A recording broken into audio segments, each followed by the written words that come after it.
یه دوستی تعریف میکرد، میگفت بچه که بودم دایم برام یه کتونی سفید آورد. بنداش مشکی بود. عاشقش شده بودم.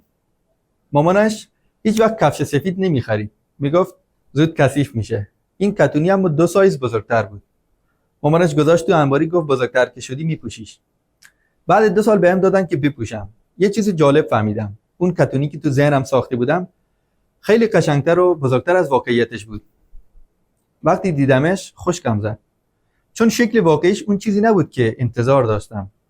الان که فکرشو میکنم یادم افتاد خیلی وقتا ما هم اینجوری یه آدم یا یه موضوعی رو اونقدر تو ذهنمون بزرگ میکنیم که وقتی رو در رو میشیم میبینیم اون همه فکر و دلخوشی واقعا به اندازه‌ای که فکر میکردیم نیست.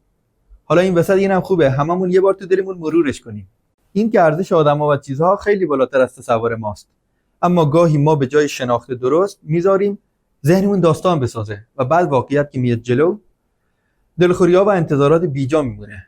پس شاید بهتر باشه کمتر تو فکر و خیال غرق بشیم و بیشتر واقعیت رو ببینیم. گاهی بزرگترین اشتباه بزرگ کردن چیزای کوچیکه و بزرگترین آرامش دیدن ساده حقیقته.